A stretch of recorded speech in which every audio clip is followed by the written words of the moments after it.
Meu nome é Carol Contreiras, estou mediando essa mesa aqui. HIV não é vergonha nem é sobre saúde. Temos aqui com os nossos convidados ilustríssimos, que já vão apresentar. Antes, queria fazer uma introdução, só contextualizar um pouco, né? Estamos na 25ª edição do Mix Brasil, 26ª, desculpa. Estamos no 3º ano consecutivo conseguindo pautar HIV de uma forma consistente aqui nesse festival, depois de um período que essa discussão não aparecia. Eu queria contextualizar um pouco isso, por que a gente está conseguindo manter e conseguir crescer e expandir essa discussão nesses espaços. Quando a gente tinha muita dificuldade, com muita luta, que a gente vem conseguindo isso, né? Muito enfrentamento. Nesse e em outros espaços LGBT, dois contextos aí que eu queria destacar.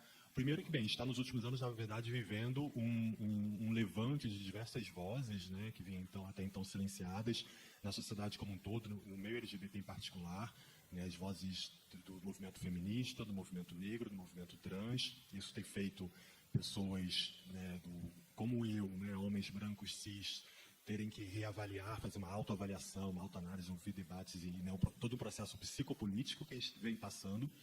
E na onda desse movimento, faz parte dessa onda aí, digamos, das políticas identitárias, esse levante das nossas vozes também.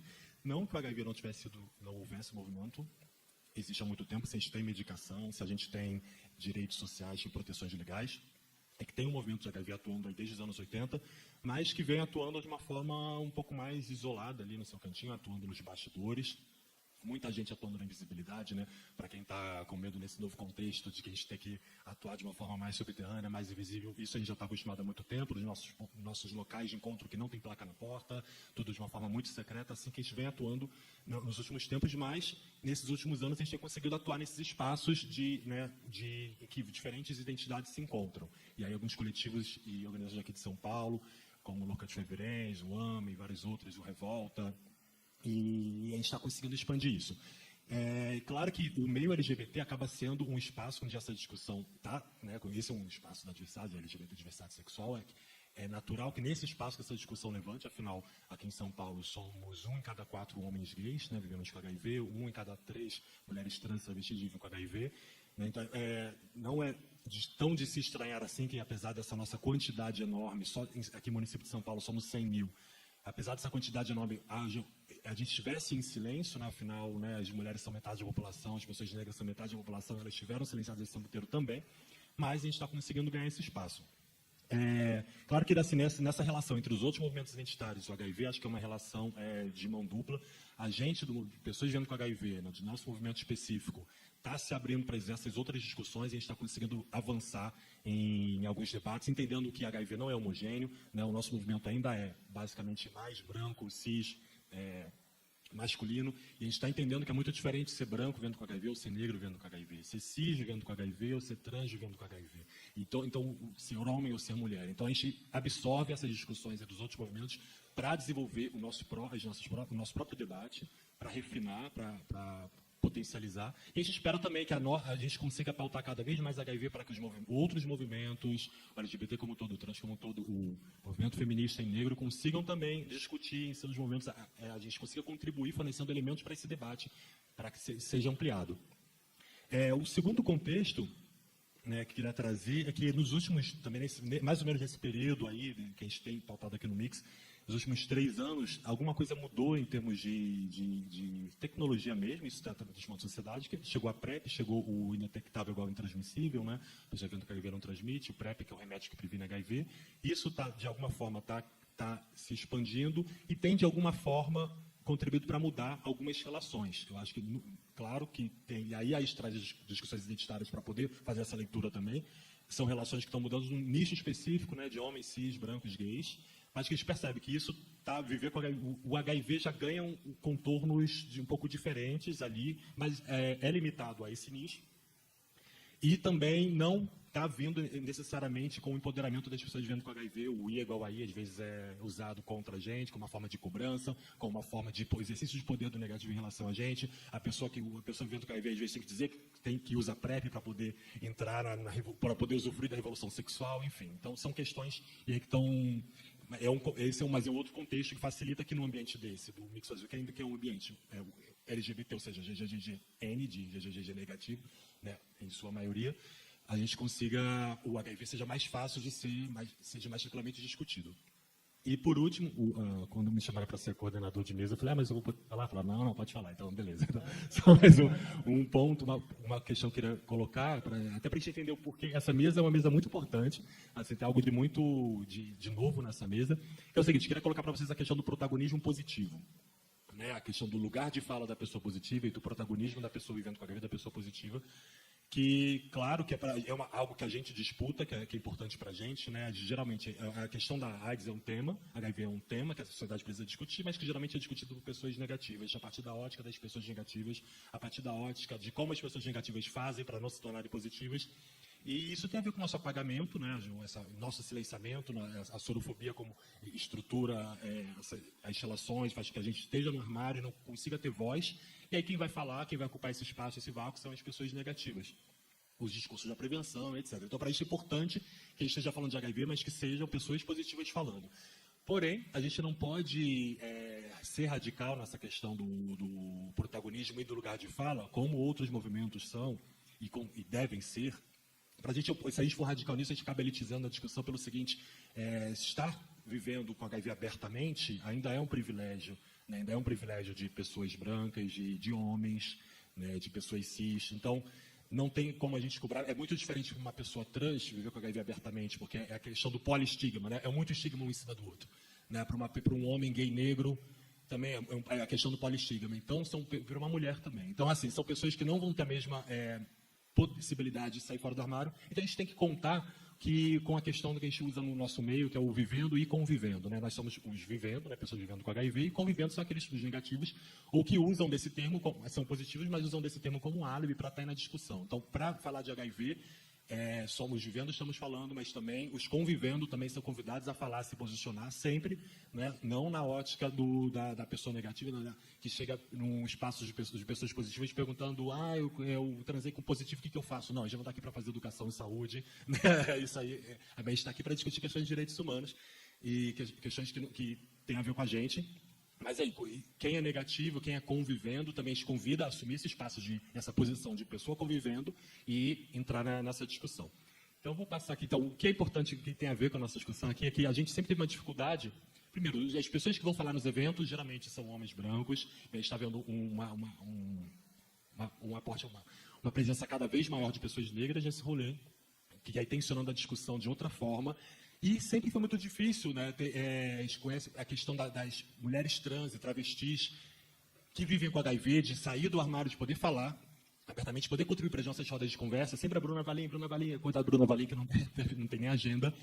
E a gente está com um projeto aí, o Transamigas, que é um projeto, enfim, que tem a ver com o empoderamento da pessoa trans vivendo com HIV e que está trazendo novas vozes, novas pessoas para ir. Então, estamos aqui numa mesa com duas mulheres trans, travestis, e um homem gay negro, intersexo, vivendo com HIV, falando aí a partir do protagonismo da pessoa positiva. Então, isso para a gente é inédito, é super importante. Então, temos aqui o Carlos Henrique de Oliveira, nossa amiga aqui, que é militante, movimento negro, intersexo, LGBT, pessoa vivendo com HIV, do coletivo Local de Faverens, da Rede de Jovens Paulo Positivo e do Resistência Pessoal.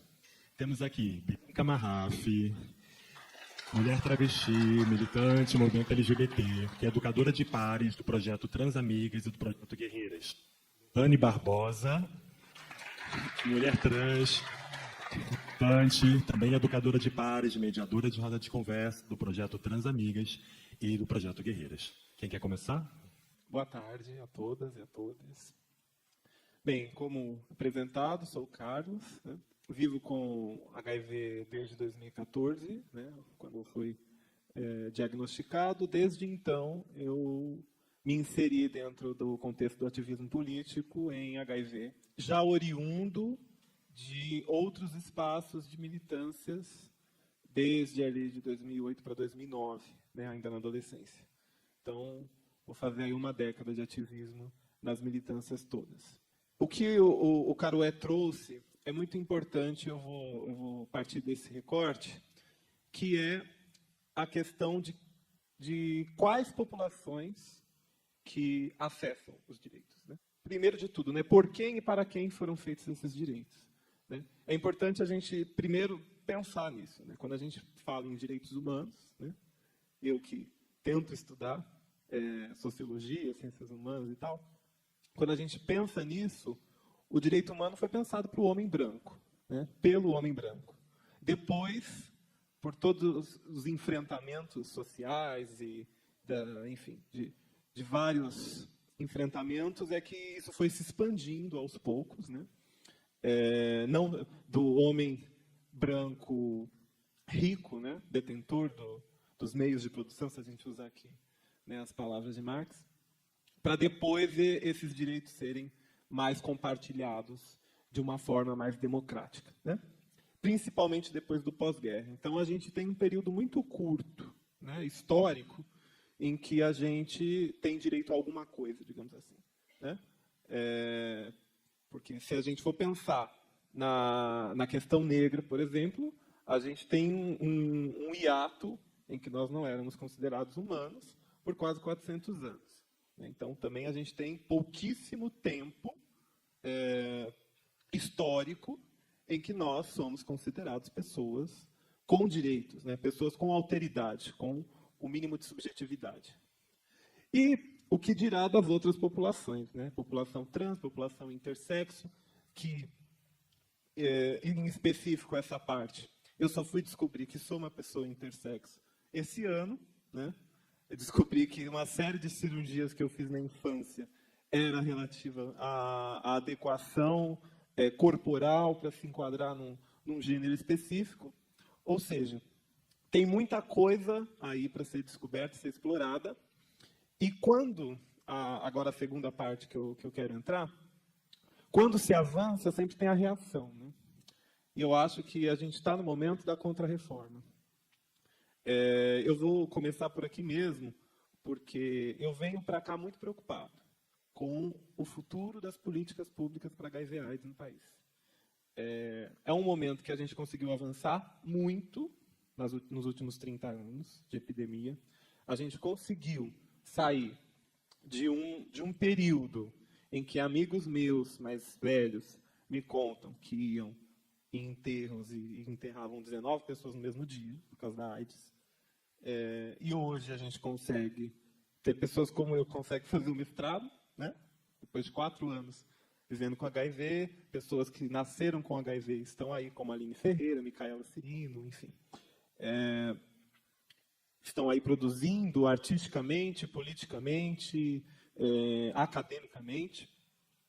Porém, nós ainda temos, uma mortalidade muito alta, principalmente da população negra, população de mulheres negras e de população trans, né? Então, se vocês terem uma ideia, as mulheres negras, né, cis e trans, elas morrem 3 vezes mais do que o resto da população, né? Eu, como uma pessoa negra, eu tenho 2,4 vezes mais chances de adoecer de AIDS do que uma pessoa branca vivendo com HIV de classe média. Ou seja, todos esses recortes raciais e de classe social fazem do meu corpo mais suscetível à morte, né? Ou, nas palavras do filósofo Mbembe, eu sou mais morrível, né? Eu sou um corpo que, para a política vigente, né, na competitividade do capital, enfim, na competitividade aí desse neoliberalismo competitivo, eu sou um corpo que vai estar na necropolítica, né, na política da morte. Seja através deste viés epidemiológico, né, da patologia, né, do recorte racial do HIV/AIDS, que é uma discussão que vem agora florescendo bastante no Brasil, depois de mais de 15 anos de lutas internas do movimento negro, para conseguir trazer isso para o movimento de saúde pública e para o movimento de AIDS, coisa que é muito mais adiantada nos Estados Unidos, por exemplo. Seja por esse lado, ou seja pelo lado mesmo da violência urbana e policial, né? Que aí já é mais largamente discutida. Enfim, você tem 70% dos assassinatos são de pessoas negras, jovens negros sendo assassinados a cada 23 minutos. Então, todo esse recorte faz com que a gente fique apreensivo com o que está por vir, né, diante de uma plataforma de Estado que é posta, em que a gente começa a discutir se é lícito ou não matar alguém na cabeça com tiro de sniper, né, com atiradores de elite, com drones andando pelas favelas e atirando nos outros, né? Então, a gente está nesse momento político de necropolítica, né, sendo repetitivo. Mas o importante que eu quero trazer aqui, de desgrudar um pouco, né? Eu faço essas provocações todas para tirar o HIV do poder médico, né? Porque todas não, né? Uma boa parte das mesas que nós vamos, né? Ou que nos convidam, tal, ou é para falar sobre prevenção, ou é para falar sobre o viés puramente biológico do HIV, né? Então, assim, o HIV ele é retirado, isolado da sociedade, né? Ele é colocado num potinho. Aí você bota um potinho para falar sobre ele. Então, esse potinho, né, que é chamado poder médico, vai falar sobre o HIV e sobre nossas vidas, nossos corpos, vai ditar regra, vai cagar regra, vai ser aquela coisa toda.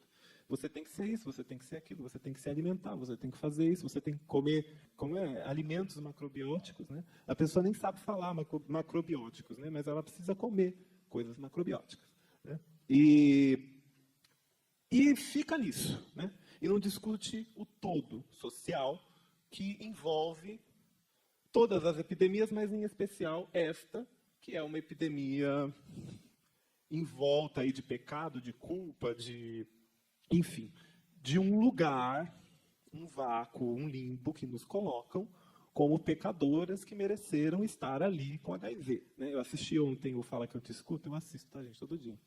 Aí tinha um cara, gente, eu fiquei passado. Ele contando todo, né, que ele usava muita droga e tal, uma pessoa promíscua, errada, as palavras dele.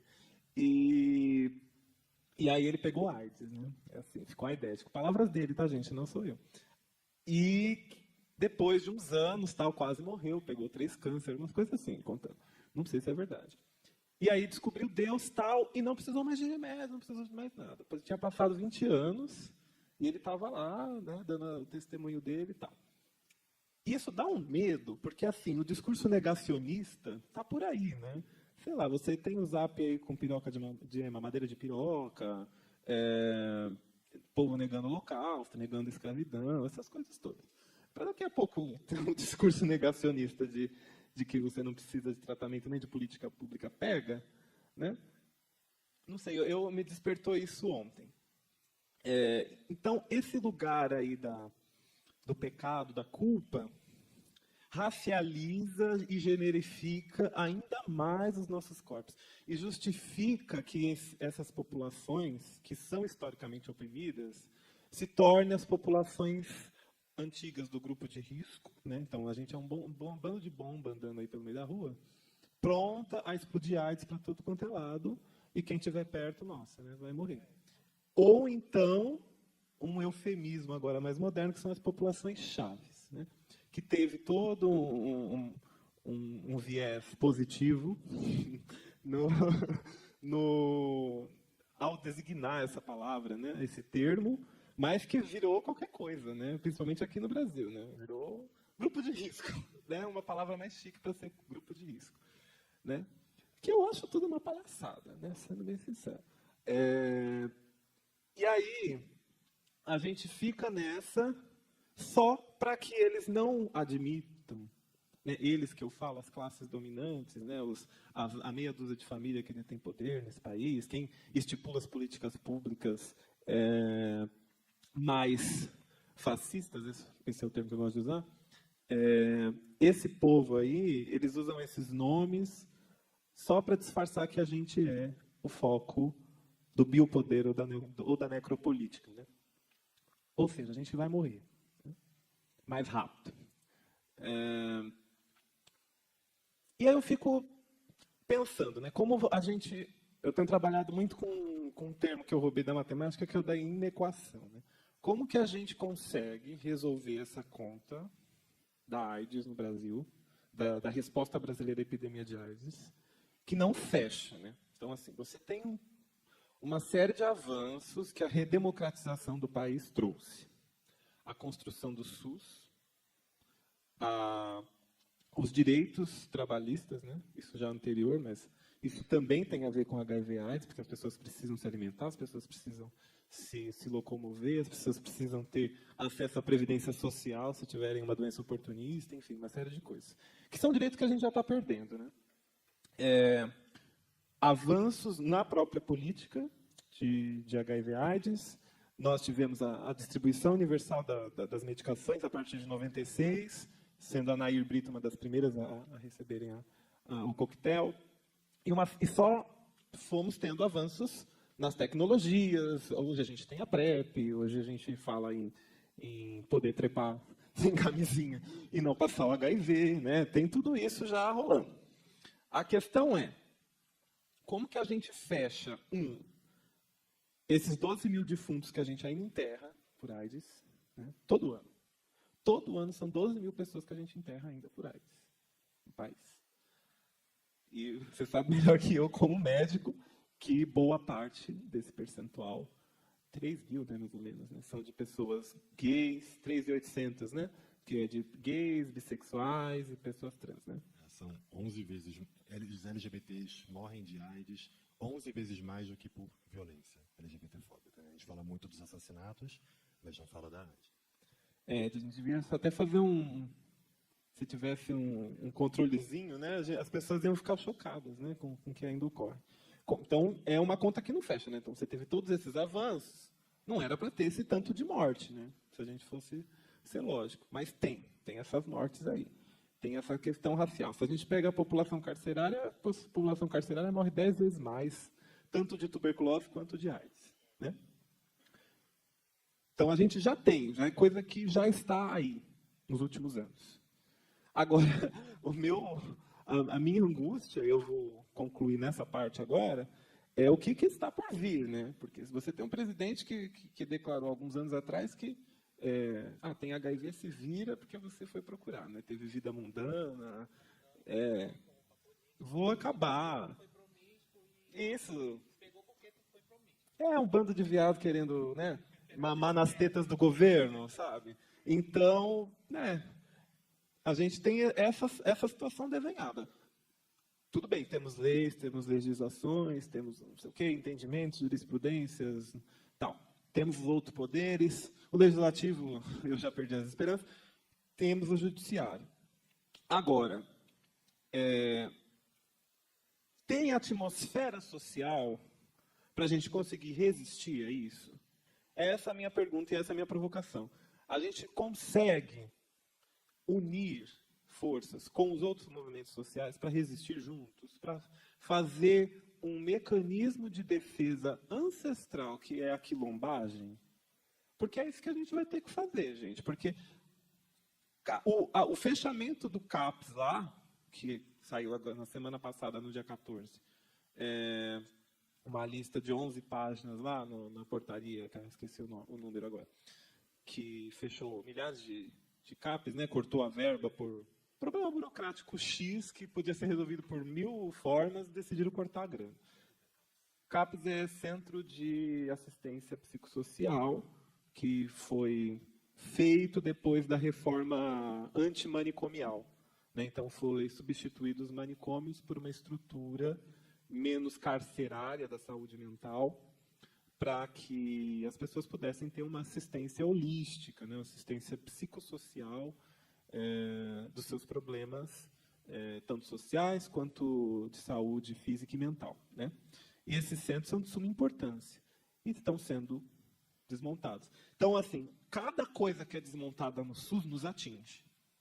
Também para tirar, eu escrevi isso num artigo que eu entreguei hoje para a agência AIDS, tirar essa lógica da cátedra também, né? Tipo, eu estou na minha cátedra, a outra cátedra, não tem muito a ver comigo, né? Não, tem tudo a ver comigo, porque a saúde mental, muita gente vivendo com HIV falece por conta da saúde mental, sabe?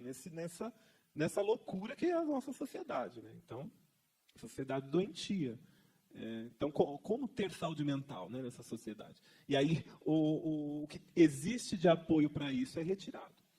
Então, somar esforços e fazer a quilombagem nesse momento histórico é de suma importância. Assim.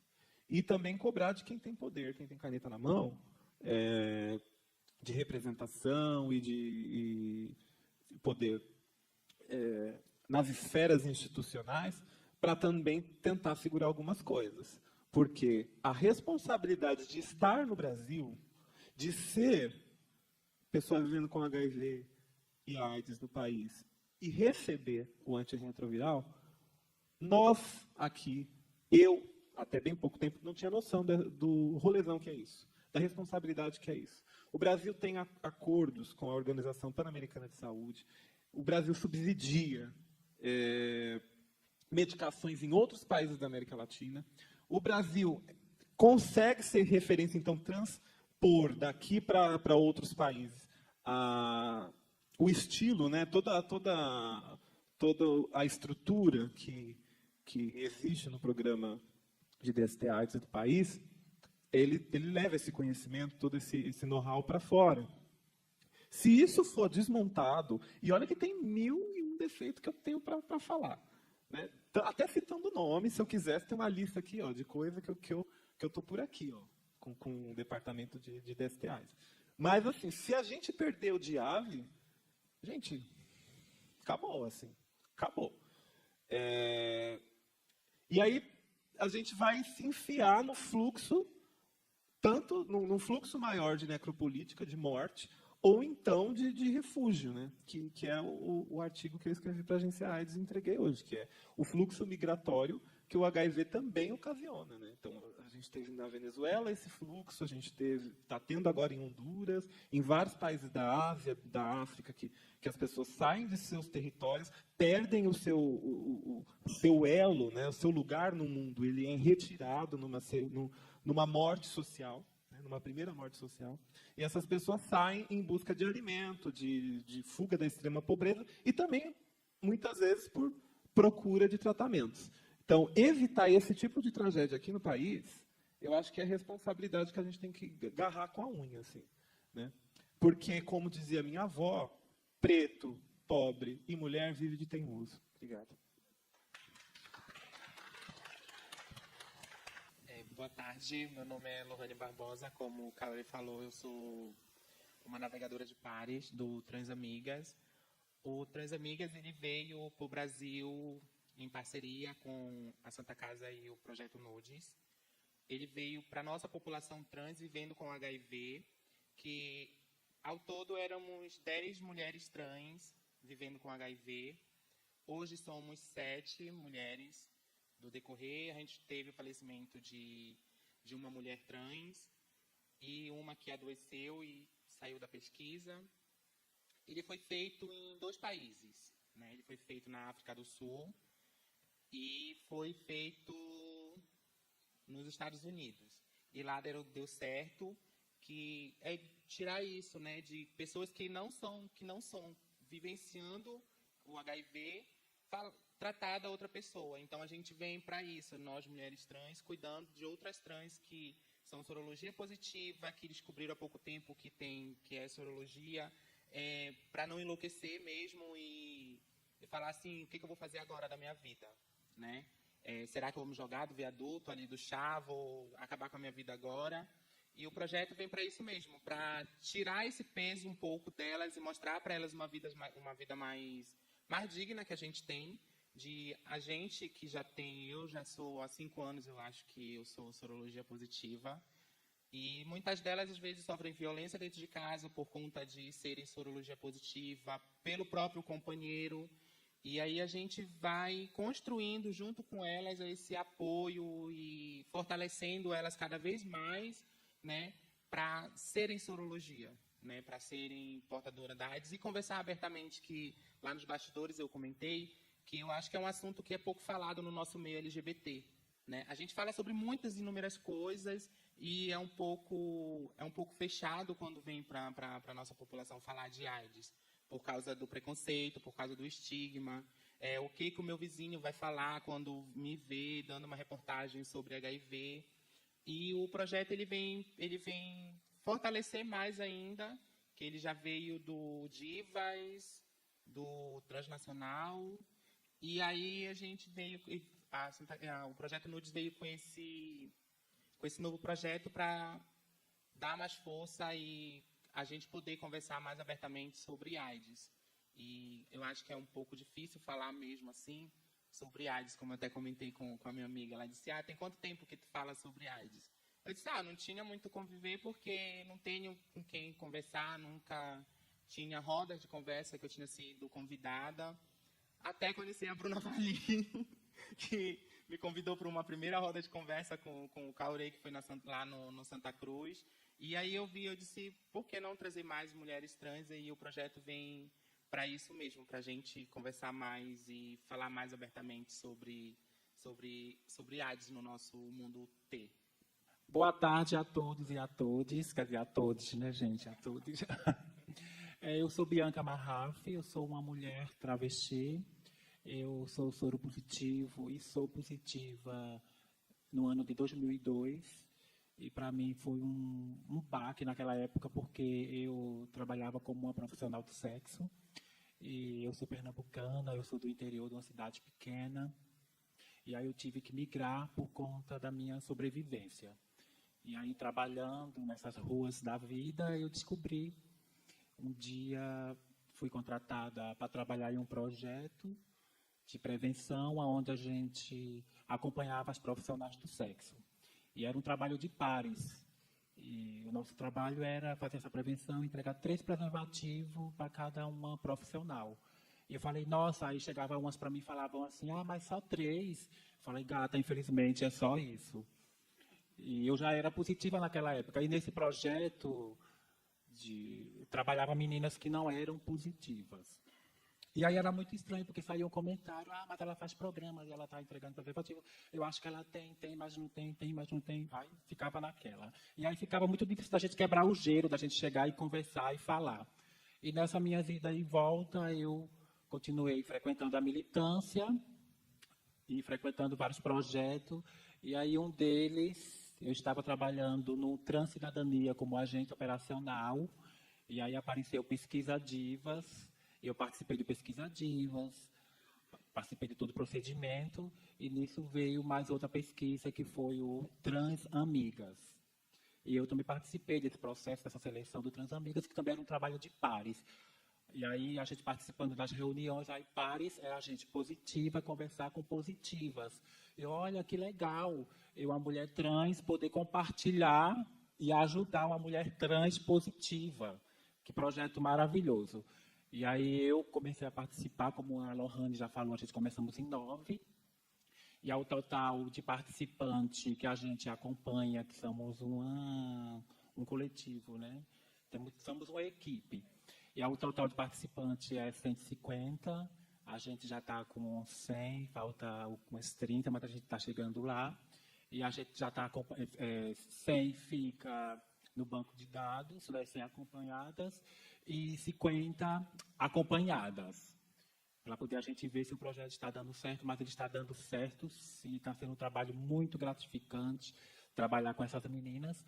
No começo, que elas chegam para a gente para conversar, elas não se abrem, elas, Bianca, mas... Aí eu falo, não, gata, não tem problema, vamos conversar. Qual é o teu...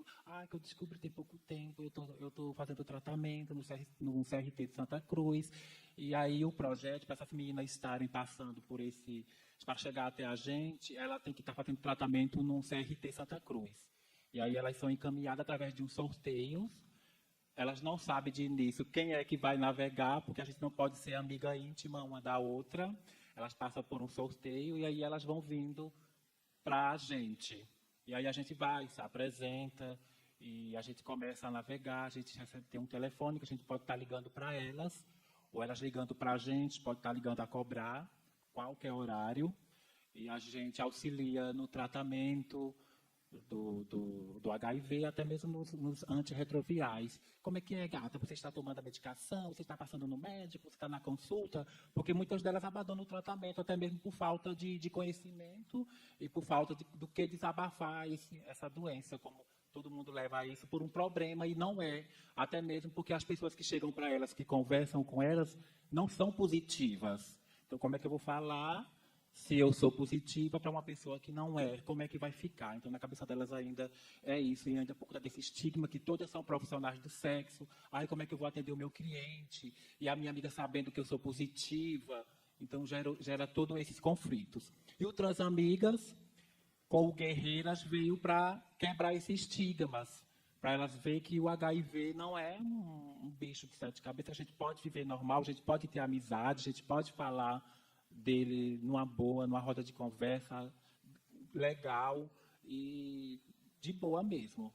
E é isso aí, gente. Desculpa, porque é a primeira vez que eu estou aqui falando de HIV sentada numa roda de conversa.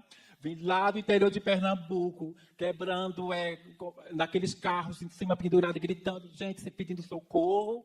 E cair numa cidade dessa como São Paulo, né? E depois conhecer a militância. Depois de tantos anos, são 20 anos em São Paulo, e agora está participando da roda de conversa e falando da minha experiência, né, do HIV. Obrigada. Arrasou. Acho que vocês trouxeram para a questão, você falou a questão do profissional do sexo, né, trabalhadores sexuais. Acho que a questão ocupacional também dificulta muito a gente sair do armário. Né? Eu já trabalhei muito tempo em emergência como médico, trabalhava com agulha. Né, uma pessoa com HIV trabalhando ali com agulha, com as criancinhas. E, assim, tem várias regulações nacionais e internacionais que permitem trabalhar com agulha, isso mesmo, dá esse direito. Mas, na prática, trabalhando com uma empresa privada, ainda que fosse no setor público, eu ficava com muito medo de ser demitido. Isso me mantinha no armário, né, você perder a sua renda. Para os trabalhadores sexuais, a mesma coisa. Né, você 90% da população é trabalhadora sexual, que significa você sair do armário. Né, então, assim, vai perder sua renda. Né? Como é que a gente vai chegar numa roda de conversa se o único meio de sobrevivência é a prostituição? Como é que eu vou... a gente está quebrando um tabu mesmo de falar aqui no Mix, porque está em todos os lugares, e como é que a gente vai falar isso e quebrar nossa renda? Se a gente vem dessa renda de rua, que as portas são fechadas, né, para a gente, agora que a gente está construindo força para o meio de trabalho, né, agora que a gente está ganhando mais força no mercado de trabalho, vendo a nossa capacidade. Porque antes viam a gente como profissional do sexo barraqueira e não enxergavam o nosso potencial de profissionalismo. Né? Quando eu fiz parte, antes de entrar no Transamigas, eu fazia parte também do Transcidadania. E eu fui estagiar no CRAS. E aí, no CRAS, a minha coordenadora, eu conversei com a minha coordenadora, falei para ela que eu era sorologia positiva, e ela não viu a Lohane sorologia positiva, a Lohane prostituta. Ela viu a Lohane profissional de agentes suas que poderia estar ali trabalhando. Então, isso para mim foi um ganho muito grande, né? De ver uma pessoa profissional muito mais alta do que eu, qualificada do que eu, ver as minhas qualificações profissionais e não ver, é só mais uma trans ali que está ali, como a gente conversou, coitada, no coitadismo querendo emprego. E, então, falar assim abertamente sobre isso é bom para elas verem que eu posso conversar, eu tenho com quem me apoiar para conversar sobre AIDS. Né? Eu não vou ficar aqui sofrendo sozinha. Né? E o projeto vem para isso mesmo, para tu não sofrer sozinha, para tu poder com quem contar, com quem conversar. Porque quando tu descobre que tu tem AIDS, a primeira coisa que vem é a família te abandona, os amigos te abandonam, e aí que vem o problema eu vou tentar suicídio. Aí vem... E quando eu entrei no projeto, antes de eu entrar no projeto, eu ficava assim, nossa, o que leva uma pessoa a sofrer, tentar suicídio, sabe? E aí, escutando as histórias das meninas, tá aí. É a falta de com quem conversar, da família que não tem um apoio, né? E aí vem ainda mais, uma mulher trans, negra, sofre 1000 vezes mais ainda o preconceito. É o preconceito de ser uma mulher trans, ainda é o preconceito de ser negra, né? Vivendo numa sociedade machista que não tem, que as políticas públicas são meio defasadas, né? E ainda tem um presidente agora que vai entrar aí, que a gente não sabe nem que rumo o Brasil vai levar.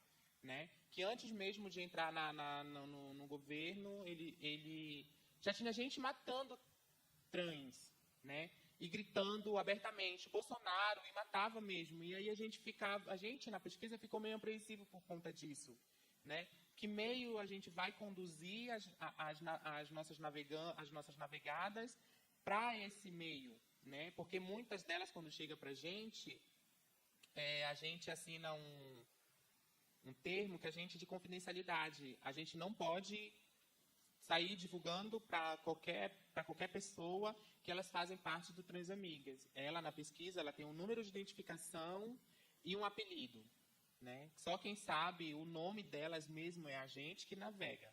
Nem a coordenação sabe porque vem a primeira entrevista que elas sabem.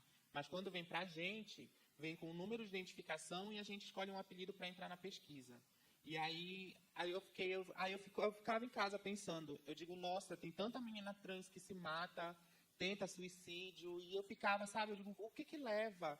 E aí eu me colocava muito naquela minha bolha, né?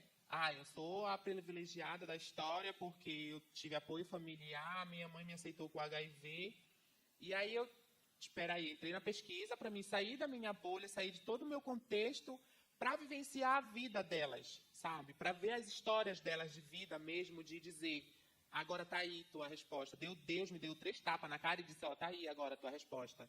Tu era uma mulher trans, mas tu teve carinho, a tua mãe te apoiou sendo sorologia positiva, e elas, que muitas vezes vêm da vulnerabilidade social, não tem onde morar, né? A política pública não funciona para moradia para trans, não funciona nem para a própria sociedade. Imagine para uma mulher trans, né?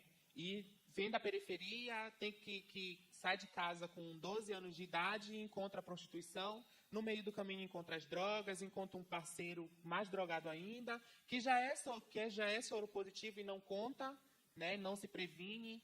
E aí eu saí da minha bolha totalmente, eu me desconstruí, né? Para mim ficar assim, não, agora é daqui, eu tenho que sempre não estar na minha bolha para me conversar com as minhas navegadas ao patamar delas, né? Eu tenho que me colocar no espelho, não me ver Lohane, e sim ver a minha participante contando uma história que a mãe bateu na cara por ser trans, ou o tio, sabe, estrupou ela porque ela já era afeminada. E muitas delas contraíram HIV assim, sabe? Sendo violentada na rua e sofrendo essa marginalização toda da sociedade por conta disso. Então, é muito sofrido, sabe? A gente sofre de ver. Porque eu saí de casa com 12 anos, né? Eu morei fora, 5 anos eu morei fora do Brasil. E quando eu voltei para o Brasil, eu vi a realidade da nossa população. Eu tive que enxergar a realidade da nossa população. Lá fora, um homem hétero falar bom dia para mim era normal. Aqui, se eu falasse bom dia para um hétero, eu levava 3 tapas, um soco, um pontapé, ia parar no pronto-socorro. Eu digo, meu Deus, eu tive que me desconstruir mesmo para mim realmente poder ajudar as outras participantes minhas que vinham para mim sair dessa bolha e dizer, é isso daí agora, daqui a gente vai ter que se unir cada vez mais para a gente mostrar para elas que a gente pode conversar assim, que a gente ter AIDS é ter uma vida saudável. A gente pode beber, a gente pode sair à noite, a gente pode sentar num barzinho e conversar com os amigos, porque a gente não vai morrer. A gente continuar, que é a proposta do projeto, é tu continuar com o teu tratamento e ser indetectável.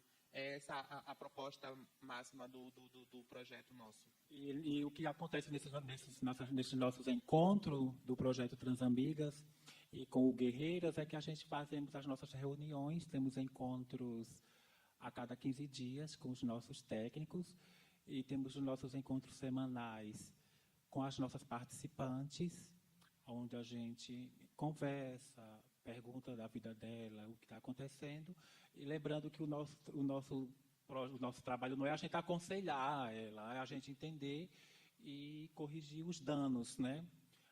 Corrigir a redução de danos, como é que está o processo hormonal, o silicone, muitas delas têm problema no silicone, e a gente faz o quê? A gente caminha junto com ela, a gente ajuda ela nesse processo do problema com o silicone, que é um outro tabu que ainda mexe com a sociedade. Por exemplo, eu já tive problema com silicone, que eu já cheguei a ir ao médico, e o médico falou para mim que ele não ia pôr a mão no meu corpo porque ele não estudou para isso. Ele não estudou, que ele foi muito bruto comigo. Eu falei, nossa, mas você estudou, e o seu juramento... Aí ele, mas eu não estudei para isso. Vocês colocam essas coisas químicas dentro dos corpos de vocês, eu não ponho a mão. Aí eu... Meu Deus, eu vou correr para quem? Aí, escândalo eu não vou dar. Muitas delas dão até escândalo, pulam em cima de mesário, de gruda as enfermeiras, gruda enfermeiros, justamente por conta desse descaso que eles fazem com a gente, porque eles também têm nojo da gente, né? Porque eles veem que a gente são o HIV ali puro, eles mesmos tratam, estudam para isso, para cuidar disso, e quando a gente chega para passar com eles, eu falo de relatos que eu já passei, de relatos das minhas amigas. Eu vejo que eles não olham nem na nossa cara, começam a prescrever lá, não perguntam nada, e quando a gente fala alguma coisa, ele fala, isso está errado. Aí eu vou e falo, doutor, eu sou a dona do meu corpo, eu que sei do meu corpo. Se eu não explicar o que eu estou sentindo, não é você que vai saber, porque você está ali só para prescrever na sua canetinha. Aí, como esse trabalho de pares é um trabalho super importante, porque a gente começa a auxiliar as nossas participantes a se defender dessas coisas que acontecem com os profissionais de saúde, né? Elas não serem agressivas. Não, gata, não é assim que você tem que fazer com o médico. Você não vai ter que pular no pescoço dele. Que não é isso que vai resolver o seu caso. Dá vontade. Mas aí a coisa complica mais, porque você vai recorrer a quem 2 horas dessa? A mais um boletim de ocorrência. Então a gente vai reeducando as nossas gatas, né? Porque a gente sabe como é que ainda é a cabeça delas. E é isso, a gente está sempre trabalhando e que esse projeto ele vire um projeto de políticas públicas, que ele não acabe, né? Que ele está para acabar em 9 meses, mas que a gente vai dar continuidade. Eu tenho fé que ele vai ser políticas públicas, sim, porque está muito gostoso trabalhar com as nossas amigas trans. E esse trabalho de pares funcionam, sim, gente, é super importante. E é muito novo no Brasil e no mundo, nesse trabalho de pares, principalmente pares de HIV com HIV, conversando, quebrando aquele tabu, que é o HIV. Ai, mona, eu peguei, eu vou morrer? Não, gata, você pode namorar, fazer sexo, casar, não tem babado, que morta que nada, mona. Eu aqui, 20 anos, viva, linda, gostosa, problema todo mundo tem, amor. Quando eu cobro do movimento LGBT um posicionamento aberto e discussões abertas sobre HIV, eu sempre procuro explicitar que eu me dirijo a essa cobrança, né, que é meio dirigida às bichas. Né? Eu entendo para o movimento trans, a questão é outra pela questão do polistigma, pela questão da ocupacional, pela questão também de que realmente para as pessoas trans, o HIV acaba sendo mais uma questão, uma violência cotidiana, diária, em cada esquina, né? Com certeza uma questão muito mais importante do que o HIV. Mas se a gente, como movimento LGBT, como movimento trans, não lidar abertamente com essa questão, a gente se enfraquece como movimento. Né? Assim, a gente talvez ache que as bichas têm que lidar de uma forma mais aberta, talvez o movimento trans tem que lidar mais nos bastidores, no autofortalecimento ali interno, porque quem é que sofre com esse silêncio? São as positivas, quem é que morre com esse silêncio? São as positivas. Que o movimento LGBT fala o tempo inteiro que um LGBT é assassinado no Brasil a cada 25 horas, mas não fala que um LGBT morre de AIDS a cada 2 horas, né? Quem é que sofre com esse silêncio? Somos nós, positivos, que não somos contemplados, né? Assim, não só os gays, as pessoas trans, mas também as mulheres lésbicas e bissexuais com HIV, os homens bissexuais com HIV, os homens trans, principalmente os gays, que também têm muito HIV.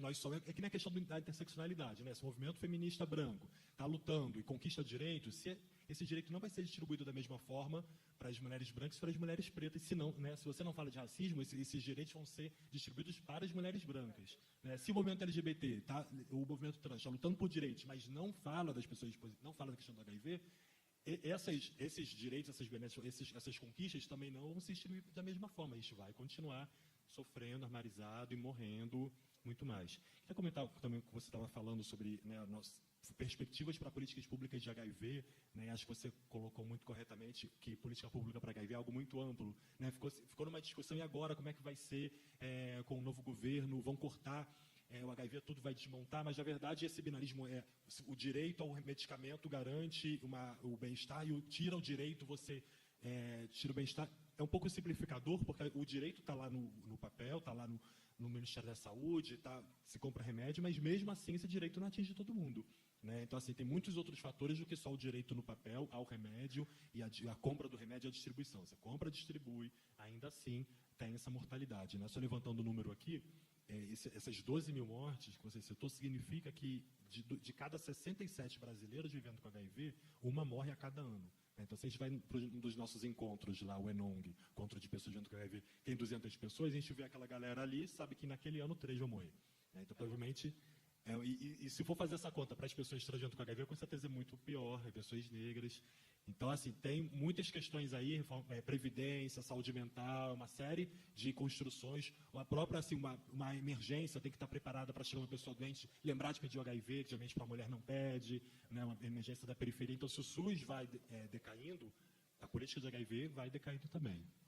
Eu esqueci de citar o congelamento de gastos, né? Então, se você tem um congelamento de 20 anos, que não vai crescer o orçamento, não vai ter grana, né, a mais, a população vai continuar crescendo, as mulheres vão continuar parindo, os homens trans também vão continuar parindo, a população vai continuar aumentando, e aí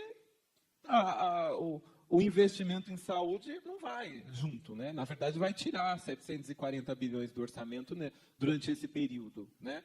Então, 740 bilhões em 20 anos faz uma diferença muito grande.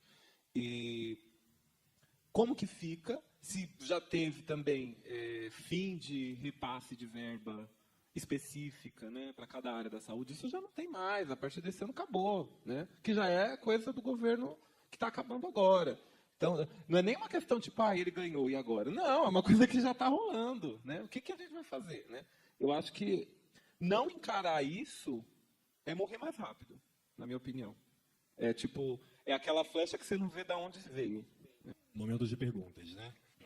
Nossa, muito obrigado pela presença, está sendo incrível ouvir vocês.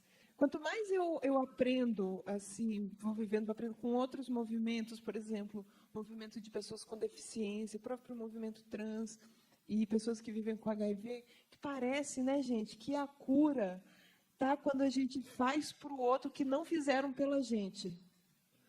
Não parece? Parece que é aí que a gente fica calmo, parece que é aí que o nosso coração acalma. Você fez uma coisa tão bonita e tão difícil de fazer, que é falar sobre suicídio nos espaços públicos, não é?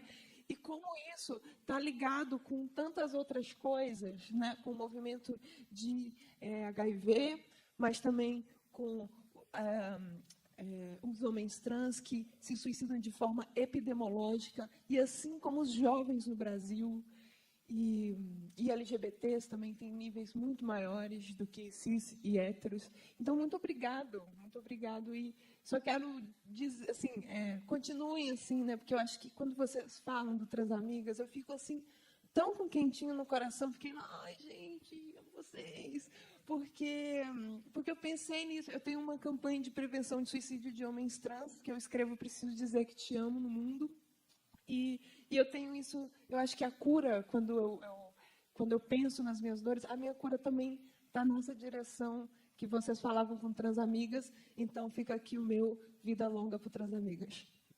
Teve uma participante minha que ela estava muito arredia, né, para vir conversar comigo. Ela, antes de vir conversar comigo, no dia que ela veio conversar comigo, aqui mesmo no Centro Cultural, ela falou para mim, ela disse, Lohane, ontem eu te liguei para a gente conversar, porque ontem eu tentei me matar. Ontem eu fui ela trabalha no setor da saúde, e aí ela pegou o medicamento. Ela disse que ela só não se suicidou porque a chefe dela, na hora, entrou para conversar com ela, ela guardou o medicamento e veio, na mesma hora ela me ligou. Ela disse, tu pode me encontrar agora? Aí eu disse, posso. Eu deixei prova, deixei trabalho que eu tinha para entregar e vim para cá para conversar com ela. E aí veio a resposta, né? Tá aí, ó. Eu tô te mostrando da onde vem e como surge o suicídio, né, na população T, né? Vem de várias formas o suicídio na gente. Vem porque a família abandona, vem porque a gente recebeu o diagnóstico que é sorologia positiva.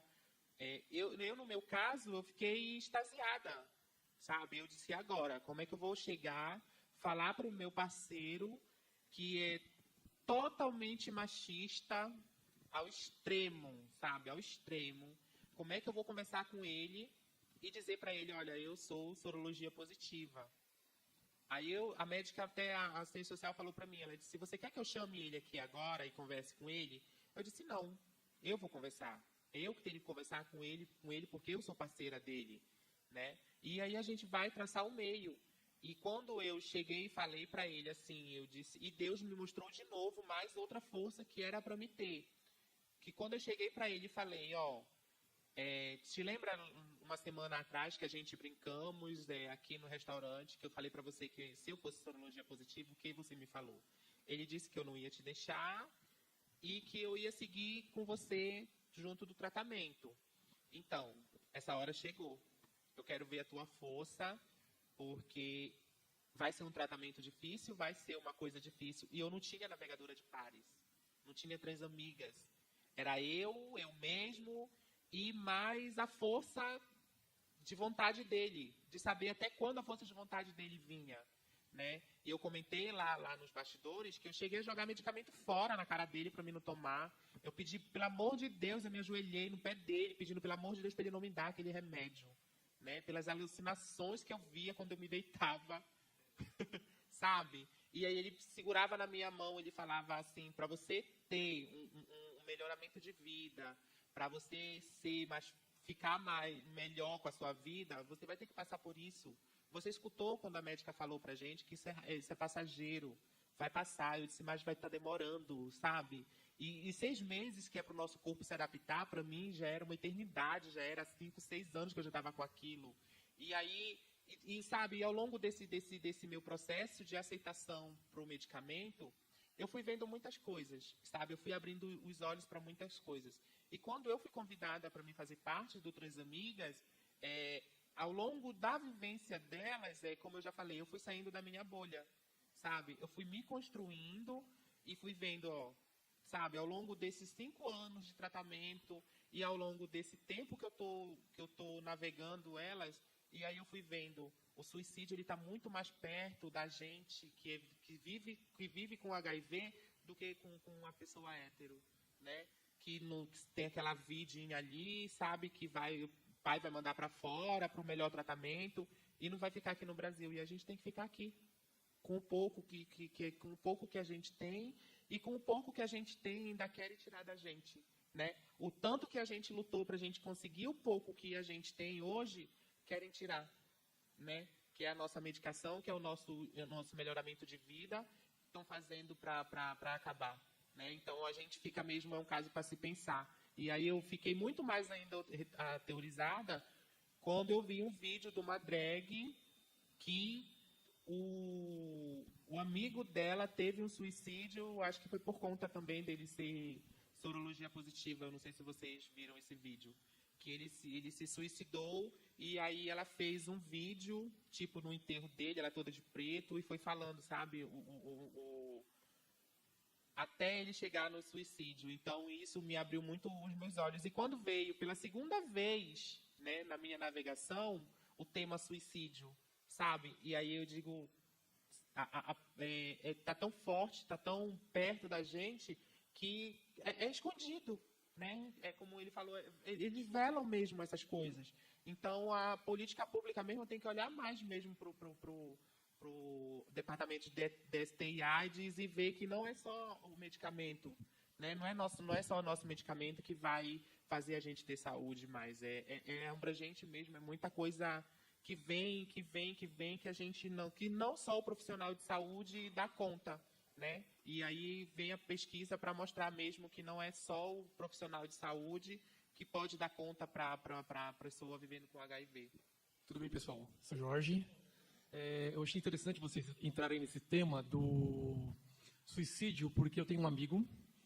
Agora ele se tornou mais distante, porque, bom, nós éramos um círculo de amigos e, bom, eu namorei durante 8 anos e depois de um determinado tempo, ele estava com o namorado dele, etc. Eles moravam juntos, a vida dele estava muito boa.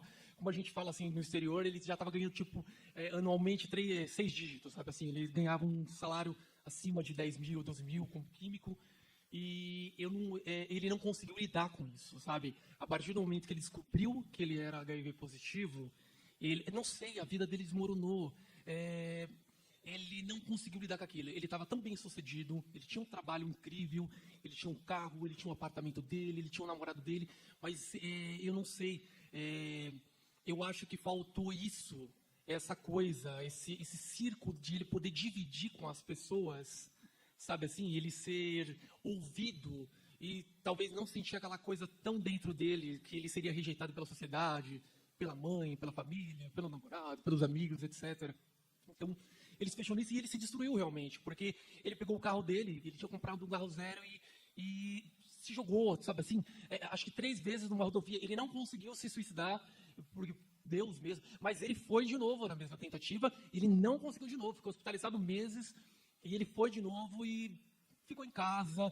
Acontece que foi afastado do serviço dele, tipo, começou a receber do governo essa merreca com salário mínimo, porque já tinha perdido aquele cargo, aí perdeu o carro, perdeu o apartamento, voltou a morar com a mãe, depois assumiu para a mãe, que era HIV positivo, etc. E foi muito difícil para ele. Eu não sou HIV positivo, e eu fiquei pensando quando eu fui entrar na sala, né? Porque eu fiquei pensando assim, nossa, como a gente é preconceituoso, né? Quando eu fui pegar o bilhete lá ali, eu fiquei pensando, putz, eu vou pegar o bilhete, o pessoal vai pensar que eu sou HIV positivo. Olha que idiota. Eu falei, olha que escroto da minha parte. Eu fiquei pensando, pois é. Por você não ser sorologia positiva, o preconceito para participar da mesa já Sim. falou mais alto. É E você verdade. tem vivência do seu amigo que é sorologia positiva, Sim. tentou suicídio e o preconceito ainda resiste ainda. Pois é. Para você ver, entendeu? Como o preconceito, ele não vem só da gente. A própria sociedade, para falar de HIV, ainda tem um preconceito que está vivendo o preconceito praticamente com o amigo dele, né, que é sorologia positiva. E aí, imagina a gente, que somos gays, lésbicas, trans, falar sobre isso, como não é. Vocês estão vendo na plateia uma pessoa que nem é sorologia positiva, está Pois ali com é. o preconceito gritando para Eu acho participar da roda. que é aquela coisa, a gente precisa começar a quebrar esse tipo de coisa, né? A gente precisa começar a se abrir mais, precisa ter mais amor, mais generosidade mesmo, chegar nas pessoas e se abrir mesmo, né? Porque às vezes a gente se fecha tanto, é tão egoísta isso, né? Sabe? E a gente precisa começar a se abrir para as pessoas e permitir, sabe assim, se permitir entrar no mundo delas e a fazer o trabalho que vocês dois fazem, que ele faz com o médico, que ele faz, que é estar perto dessas pessoas. Eu acho que é um trabalho muito bonito. Eu, de certa forma, tenho admiração, não tenho ainda coragem de entrar nesse meio, mas eu acho muito necessário. Eu acho que vem um novo governo aí. Não sei, não, sim. É que... Não, sim, mas é que... Não, sim, mas é que a gente está num ciclo, é tão complicado, vocês falando, é muito complexo, a vida é complexa. Eu falo assim, eu falo muito, sou muito louco, mas eu acho muito doido, porque a gente começa a ver vários detalhes. Uma pessoa pega HIV de uma forma, outra pega de uma outra forma, uma outra pessoa violentada, tipo, ela é uma vítima. Uma outra se joga ao vício realmente ali e, de repente, adquire. Tem outras que querem pegar e não pegam. Já vi casos de caras que injetam seringas e não pega. Então, é muito complexo mesmo, porque tá em todo lugar e é uma coisa muito engraçada, porque é uma coisa que eu vou abrir. O meu ex-namorado, quando a gente completou 3 anos de namoro, a gente já ia viajar pra praia, e ele sentiu muita dor aqui na barriga. Muita dor, mas ele sentiu muita dor. E a gente foi no litoral norte, a gente foi no médico, né? Ele falou, amor, não tô aguentando, sentindo muita dor. Eu falei, não, deve ser alguma coisa. Foi no médico, etc. Quando ele voltou pra São Paulo, meses depois, uma médica indicou ele pra lá, pra Guarulhos, pro hospital. E quando ela chegou lá, ela falou assim pra ele, você tem HIV. Aí ele gelou na hora, ele falou, puta, meu namorado tá lá fora, eu tenho que contar pra ele, né? Aí tudo bem, ele falou, amor, entra aqui que a médica vai falar com a gente. Eu entrei, e ele falou, então, ela falou que eu tenho HIV. Eu falei, se você tem, eu tenho, né? Só pode ser, né? Eu falei, não, tenho. Eu saí já chorando pra caramba. Eu falei, puta, minha mãe, meu pai, o que eles vão falar? Que merda, minha vida tá destruída. Pegamos meu carro, voltamos pra casa. Não, mas pera, calma. Eu não entendi. Desculpa. Calma. Para Então, tudo. é porque é uma coisa difícil pra mim. Eu só não entendo. Calma, Cristina, calma. Como assim? Eu não entendi. Como Determinada você fase da minha pensou vida, que tem tava HIV? com 3 anos e meio de namoro, com meu ex-namorado, que hoje está estudando para ser padre, então, Deus do céu. Tá, mas como que você ficou Então- sabendo do bafo? Então, eu fui no médico com ele, porque ele sentia muita dor. A gente ia pra praia, mas meses depois, 1 mês, 2 meses, a gente voltou. E aí, um amigo dele falou, ó, vai em tal médico em Guarulhos, que ela é uma médica maravilhosa. Beleza, fomos.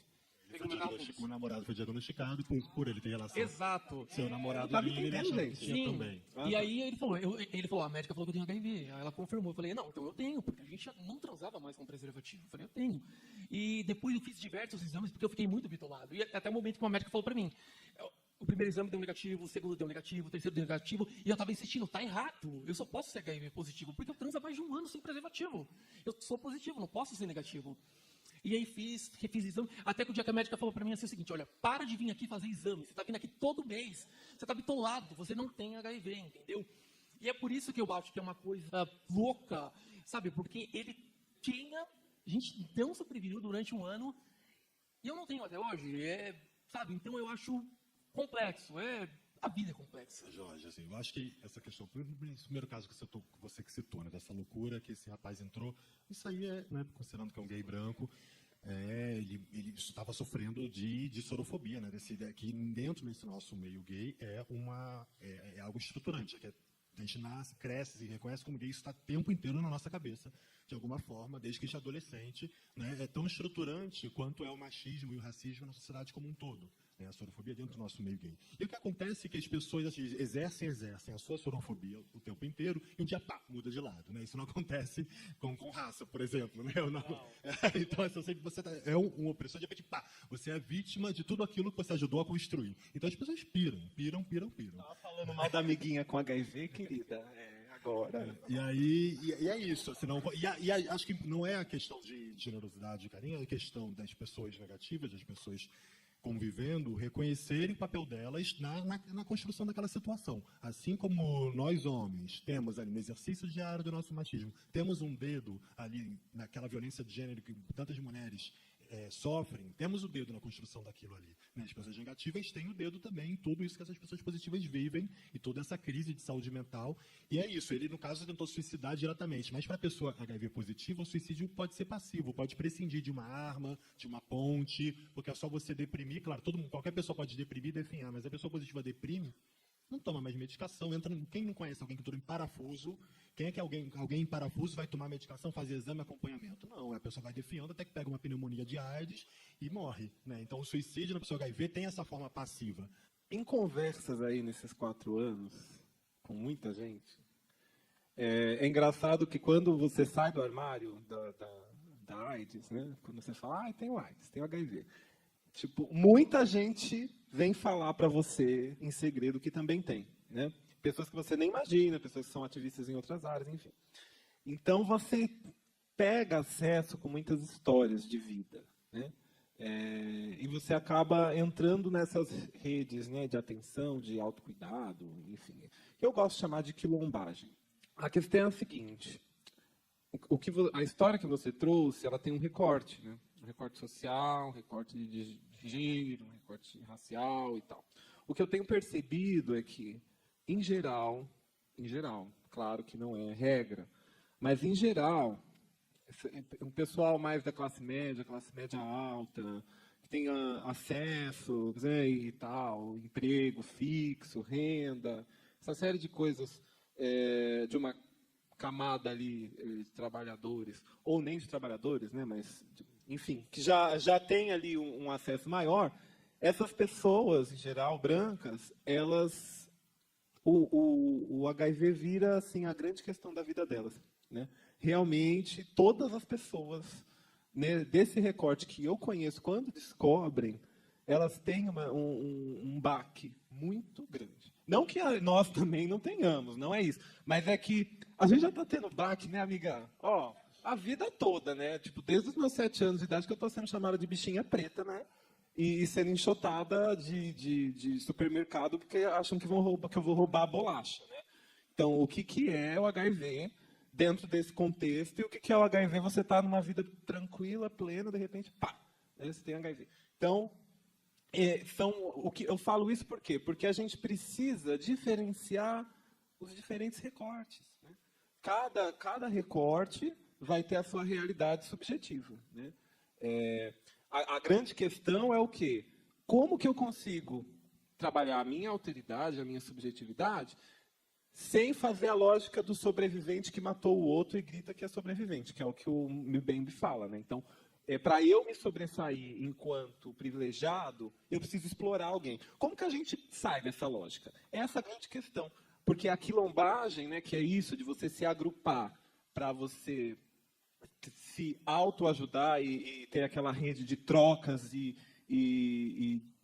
de união, né, para resistir, para existir, para lutar, para se reinventar e para se emancipar, né, para se libertar das coisas, isso só é feito coletivamente, junto, né? Como que a gente faz isso saindo da lógica tanto da competição como da lógica de eu não reconhecer a humanidade no outro, né? Então, é isso, tipo, a pessoa tem HIV, então eu vou falar um pouquinho mais longe do microfone, né? Porque vai que, né? E aí a pessoa nem tem o conhecimento sobre aquilo, né? Nem sabe as formas de contágio, nada. Mas existe essa coisa de tornar o outro corpo menos humano, né? Que é o que acontece com as pessoas trans, é o que acontece com as pessoas intersexo, que o I está na sigla, às vezes não está, e aquela coisa toda, né? Então, você tem uma série de bebês que que sofrem aí cirurgias compulsórias na infância, e depois vai tendo mais cirurgias para se adequar a um sexo biológico específico, que foi o meu caso. Então, eu tenho todo um corpo cis que foi construído na cirurgia, na mesa de cirurgia, em bisturi, durante a infância. E aí é um grande escândalo as trans fazerem cirurgias. Nossa, que escândalo. Mas peraí, os bebês que vocês fazem a cirurgia não tem problema nenhum, né? Então, assim, mas por quê? Porque eu tolhi, né? Eu cortei a humanidade daquela pessoa na infância, né? E as escolhas dela, não respeitei isso. Eu acho que o grande desafio é esse, né? A gente conseguir sair um pouco do próprio lugar para enxergar a humanidade do outro, sem se esquecer de si. Eu acho que esse é o grande desafio que temos aí pela frente, né? Que inclusive é esse pensamento que eu estou falando que a gente tem que superar, que produziu tudo isso que a gente está vivendo, que tem um nome aí na presidência da República. Rapidinho, para nossos amiguinhos trans, é um trabalho muito bonito que vocês fazem, e se vocês pretendem ou têm proposta de abrir esse trabalho para quem é gay, que está com AIDS, porque não ficou claro para mim se tem e se existe esse tipo de trabalho, né? E uma outra pergunta, assim, rapidinho, só quanto à questão também da saúde. Eu trabalho com psicologia social e atendo moradores de rua, né? Eu conheço trans, conheço gays e héteros, entre todos, né? Inclusive, tem alguns com AIDS e todas essas coisas. De uma certa forma, tem um certo receio em atender essas pessoas. Tem, né? Principalmente porque, assim, quando eu olho uma trans, quando eu olho um gay, por mais que tenha AIDS, por mais que tenha essas coisas, quando você olha no olho e é capaz de dizer, olha, eu gosto de você do jeito que você é, eu te amo do jeito que você é, e levantar e dar um abraço naquela pessoa. E, às vezes, a maioria das vezes, essa pessoa cai em pranto porque nunca recebeu um abraço, né? Então, assim, de saber se eu tenho algum risco, alguma coisa assim, porque eu não sou leigo, não entendo nada sobre esse assunto. Seria essa. Risco de quê, exatamente? De, sei lá, de Ser infectado. porque eu não sei o que não sei, tipo, porque eu abraço, a pessoa me beija e todas essas coisas assim, eu não sei como Você lidar. abraçar a pessoa que Abraça, é dá o sorologia beijo. e o beijo. Se você tem medo de beijar e abraçar, como Medo eu não tenho, porque no momento ali porque a pessoa, você vê no olhar que a pessoa necessita de um abraço. Então eu deixo que a pessoa faça isso. Abraçar Eu não faço vai. isso. A pessoa abraça, a pessoa me beija, Abraçar, eu beijo, beijar, mas porém tem um preconceito interno que eu não conheço. Afeto não vai passar HIV para você.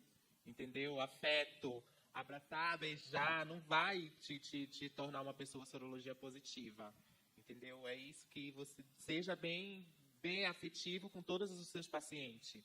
E voltando à tua pergunta por Transamigas, o Transamigas ele é um projeto piloto que veio da Universidade de São Francisco, na Califórnia, e lá foi feito com as trans, com o nosso público T.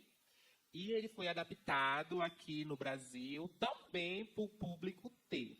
quem pode falar ou não, se vai promover para as outras siglas, é o tempo da pesquisa e as nossas políticas públicas, que a gente está fazendo justamente esse projeto para as políticas públicas verem que o projeto pode dar continuidade e ser expandido para todas as siglas. Mas ele é um projeto piloto aqui no Brasil, adaptado para o Brasil, que veio dos Estados Unidos da Califórnia. Eu queria fazer um comentário sobre a sua colocação. É engraçado que você falou de população de rua.